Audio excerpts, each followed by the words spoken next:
അളിയനും അളിയനും കൂടെ അവിടെ എന്തോ പ്ലാൻ ചെയ്യുന്നുണ്ടെന്ന് എനിക്കറിയാം. ബിസിനസ് ചെയ്ത് പൊട്ടി എന്റെ മുമ്പിൽ അങ്ങ് വന്നാൽ പറഞ്ഞാ പ്രശ്നം കഴിഞ്ഞേ അളിയനെ.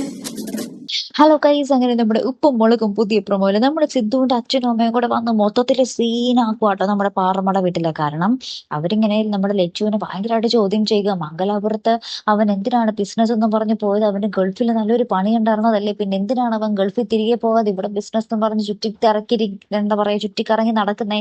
ഞങ്ങൾക്ക് കൃത്യമായിട്ടുള്ള ഒരു ഉത്തരം വേണം ലച്ചു എന്നും പറഞ്ഞിട്ട് ലച്ചുവിന്റെ അടുത്താട്ടോ ചോദ്യമൊക്കെ ചോദിക്കുന്നത്. അപ്പൊ ലച്ചു പറയുന്നുണ്ട്, എനിക്ക് കൂടുതലായിട്ടൊന്നും അറിയില്ല അച്ഛ അമ്മ, അളിയനും കൂടെ എന്തോ കുറെ ബിസിനസ് കാര്യങ്ങളൊക്കെ പ്ലാൻ ചെയ്യാൻ പോയതാണെന്നാണ് എൻ്റെ അടുത്ത് പറഞ്ഞത് എന്ന് പറഞ്ഞ് നമ്മുടെ ലച്ചു ഇങ്ങനെ പറയുന്നുണ്ട്. അപ്പത്തേക്ക് ഇവര് വീണ്ടും വിടുന്നില്ല കേട്ടോ. അവനെ തിരികെ ഗൾഫിൽ പോയാൽ പോരെ എന്നൊക്കെ പറഞ്ഞ് ഇവര് ഭയങ്കര ദേഷ്യത്തിൽ തന്നെയാണ്. അപ്പൊ ഇവരിങ്ങനെ പറയുന്നത് കേൾക്കുമ്പോൾ നമ്മുടെ ഭവാനി അമ്മമ്മയും പറയുന്നുണ്ട്, ഗൾഫിൽ ഇത്രയും കൂടുതൽ സാധ്യതകൾ ഉണ്ടെങ്കിൽ പിന്നെ സിദ്ധുമോൻ എന്തിനാ ഇവിടെ ബിസിനസ് എന്നും പറഞ്ഞ് നിൽക്കുന്നേ? തിരികെ ഗൾഫിൽ പോയാൽ പോരെ എന്നും പറഞ്ഞ് നമ്മുടെ ഭവാനി അമ്മമ്മയും പറയുന്നുണ്ട്.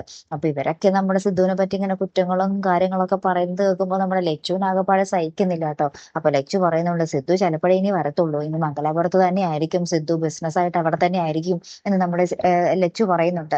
അപ്പൊ ഇനി ഒരിക്കലും നമ്മുടെ പാറമട്ടള വീട്ടിലേക്ക് തിരികെ വരത്തില്ല നമ്മുടെ സിദ്ധു. അങ്ങനെയാണെങ്കിൽ നമ്മുടെ പ്രേക്ഷകരുടെ അവസ്ഥ എന്താവും അല്ലെ? കുറെ നാളുണ്ട് കാത്തിരിക്കുന്നത് നമ്മുടെ സിദ്ധുവിനെ ലച്ചുവിനെ ഒന്ന് ഒരുമിച്ച് കാണാൻ വേണ്ടി. സിദ്ധുവിന്റെ അച്ഛനും അമ്മേനെയൊന്നും അല്ല നമുക്ക് പ്രേക്ഷകർക്ക് ആവശ്യം, സിദ്ധു തിരികെ വരിക എന്നുള്ളതാണല്ലേ. അത് എത്രയും വേഗം വരട്ടെ, കാത്തിരിക്കാട്ടോ. അടുത്തൊരു വീഡിയോയുമായി വരുന്നത് വരയ്ക്കും ഗുഡ് ബൈ.